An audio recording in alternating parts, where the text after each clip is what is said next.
Kain po tayo mga kabukid. Ang ulam po natin ngayong araw na ito, kamatis with pipino po na may ginisang kalabasa. Yan po mga kabukid. Ang ating ulam sa probinsya mga kabukid. Ito lang po ang masarap sa bukid. Kahit po pagulay-gulay lang makakakain ka at makakaulam. Magisa-gisa ka lang po ng mga konting gulay, ito na po, makakakain ka na po, mga kabukid. Solo flight po tayo ngayon, mga kabukid. Wala po si Mrs. Nasa bayan. Iniisip niya ngayon kung ano ang ulam natin, mga kabukid. Hindi niya alam, gumawa tayo ng recipe na para sa atin lang. Nagisa po tayo ng kalabasa na may tanglad at ano bang tawag sa gulay na ito? Nakalimutan na mga kabukid. Ayan po. Medyo nauhaw tayo ng konti. Inom muna tayo ng ating buko. Oops, sarap ng kamatis mga kabukid. Oh, sausawan toyo, kamatis na may sili mga kabukid. Ayun nga pala, with malunggay mga kabukid na inilagay natin sa ating kalabasa at ating ginisa upang may lasa mga kabukid. Kain-kain lang mga kabukid. Nagutom po, kakalinis ng ating paligid mga kabukid. Miski mainit po, ito po, kailangan kumain para may lakas mamaya uli. Pagtapos pong kumain mga kabukid, mag-aayos ng tubig. Doon sa taas, sa may patulo mga kabukid, ang hina po ng ating tubig na galing sa ating pispan mga kabukid. Kaya damihan ko na po yung aking kakanin para may persa po sa pagtatrabaho ngayon mga kabukid. Pinom muna tayo ng buko mga kabukid. Medyo nahirinan na po tayo mga kabukid. Ayan na po.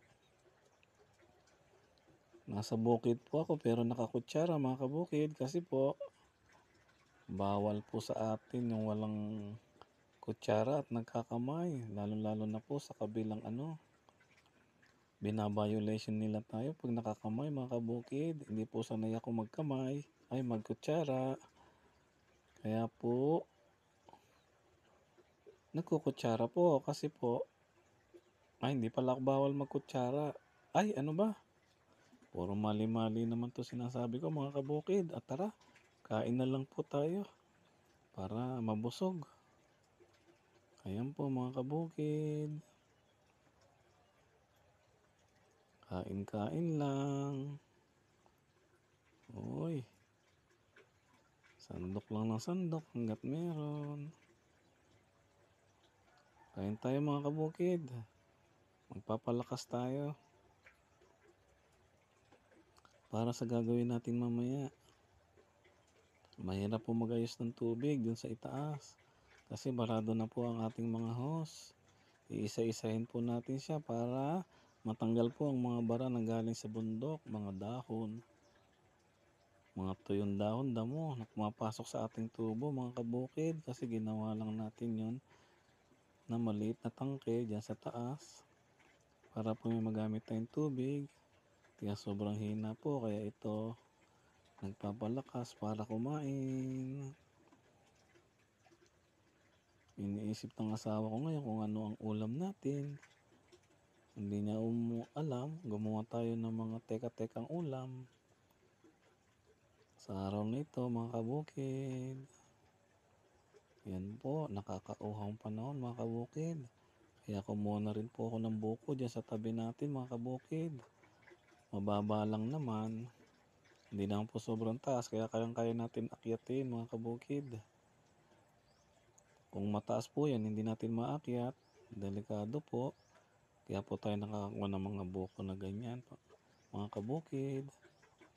Kasi po, mababa lang ang ating puno dyan sa tabi ng ating kubo mga kabukid. Hirap pa namang anuhin ito. Hatiin tong pipino na to. O mga kabukid,